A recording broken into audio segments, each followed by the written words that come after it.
You got a great inflow here, and you've got some good clean water running over the rocks, running through the stream channel here. Creates a nice clean waterway. And as you can see, look how beautiful and clean this water is, how crisp and clean. It is. It's almost remarkable considering we do have a waterfowl bird, and there's the trumpeter swan and the mallards that took off before. And that is going to tax this pond. Yeah, but this great water influx here is going to really clean it and do its job. It's really beautifully done. Hi, I'm Ken. Welcome to Landscape Journal. And I'm Pete. Today we're going to talk about planting in the rock garden behind me. We've got a couple plants, and we're going to show you how to plant in a beautiful natural setting like this. Ken, I'll meet you over there. Okay, I'll catch up to you, please. I got my tools.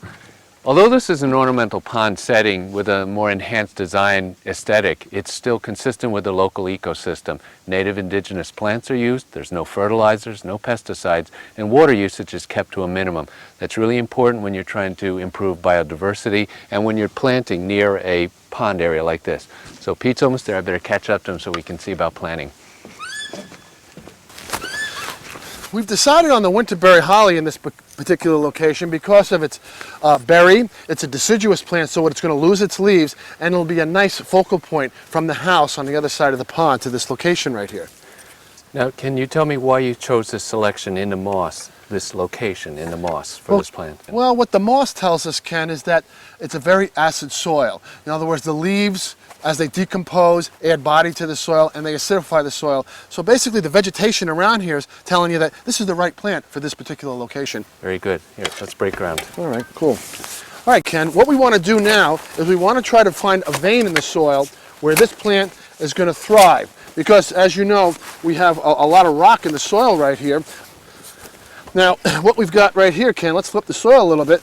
And give us a little bit of a soil profile. You can see the organic material up close to the top.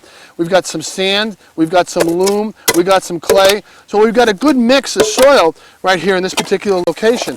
And as you can see, Ken, it's not a real easy site to dig because it's got a lot of rock in the soil. But what you want to do is you want to make it a little bit wider than the container that we have right here.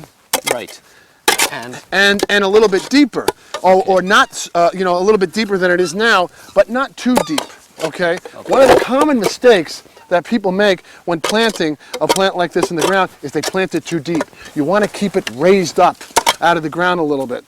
Then what we do is we take it out of the container, and as you can see, it's a little bit root bound. So what I'm going to do is I'm going to take my knife and I'm going to score these roots a little bit so that they kind of poke out and work their way into the native soil once Ken is done with this hole here, and he's how's that depth? Doing a hell of a job. Another thing, Ken, is you want to flatten the bottom of this out. You see how it comes to a point? That's going to create an air pocket in the ground, and that could create a problem with the soil a little bit and with the bottom of the plant. How's this depth? I think that depth is good, Ken. I think the depth is good. I think the width is good, and there you go, Ken. I think we've got it right here. So what we want to do is we want to bring the soil back around the plant, and as you can see, we're not putting any fertilizers, we're not adding any soil additives. Because of our proximity to the pond, we don't want to filter a lot of chemicals and fertilizer in the pond because that's going to pollute the pond. This plant it's the right plant for the right location.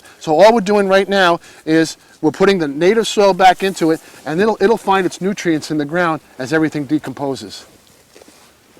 Nice job, Ken. Thank you, Pete. I have a good mentor and teacher in you. Thank you very much. Well, that ends this segment. I'm Pete. I'm Ken. Thanks for joining us. And enjoy your new winterberry holly in your garden. We'll see you next time.